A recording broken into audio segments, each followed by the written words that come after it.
Bonjour à tous et bienvenue pour une nouvelle vidéo. Aujourd'hui, je vais vous raconter l'histoire des radios FM dans le Douaisis. Ça va être un long format, il va durer assez longtemps la vidéo, mais j'espère que ça va vous plaire. Et maintenant, c'est parti pour l'histoire des radios FM dans le Douaisis.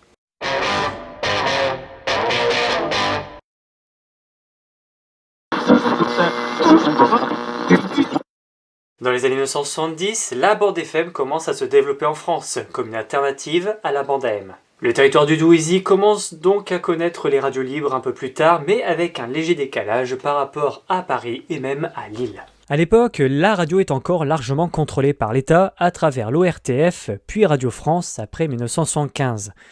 Cependant, la fin des années 1970 voit éclore les premières radios pirates dans le Nord.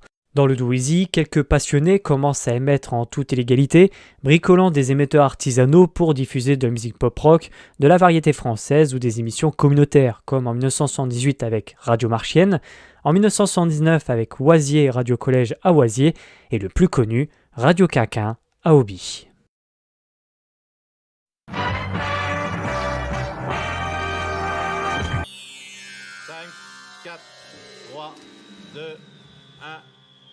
François Mitterrand est élu président de la République.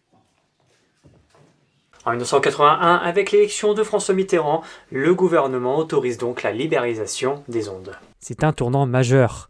Les radios libres deviennent légales à condition d'obtenir une autorisation. Le Douaisis voit alors naître plusieurs stations locales animées par des bénévoles passionnés, comme Radio Loisirs, Radio Agache, Radio Sirène en 1982, Radio Gitane en 1983 à Somain, Radio Cobra en 1984 sur Douai. À cette époque, les radios FM sont de vrais outils de liberté d'expression. Elles diffusent de la musique locale, donnent la parole aux citoyens et traitent des sujets ignorés par les grands médias de l'époque.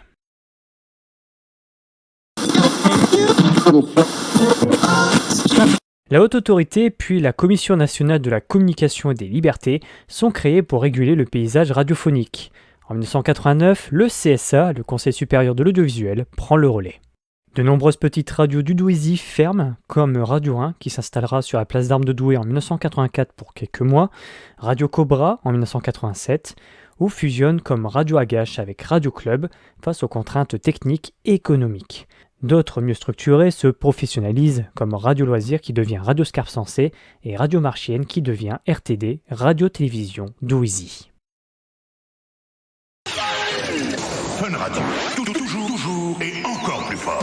Les années 90 se sont bien entendu marquées par la domination progressive des grands réseaux. RFM, Énergie, Fun Radio, Skyrock, Europe 2.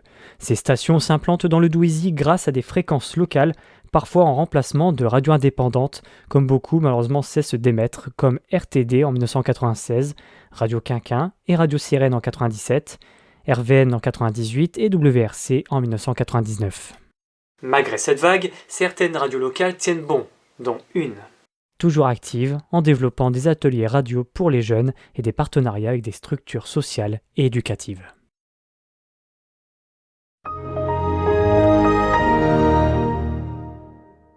L'avènement d'Internet et du streaming commence à bouleverser l'écoute traditionnelle. De nombreuses radios locales créent leur site web et commencent à diffuser en ligne. Cela leur permet bien entendu de toucher un public au-delà de leur zone FM.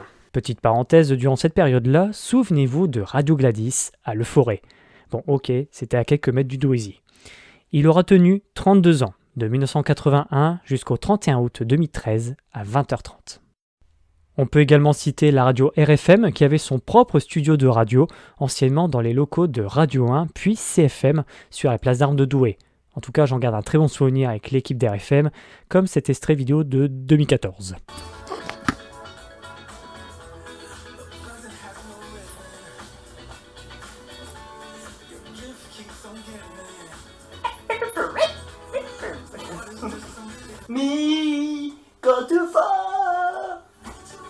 Et puis, cet extrait audio.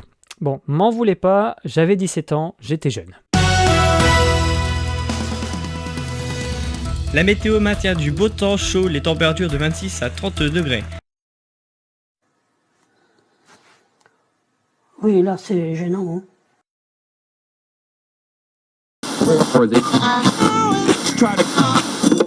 Alors aujourd'hui, Le paysage radiophonique du Douaisis est un mélange entre radio locale associative dynamique et de grands réseaux. Le DAB+ a déjà commencé à se déployer dans la région, même si le FM reste largement utilisé. Quelques radios sont toujours actives dans le Douaisis à l'heure d'aujourd'hui, Radio Pscar Sensé, RCF, Radio Contact, JR FM, RTL2, Métropolis, Ici Nord, Énergie, Skyrock, etc.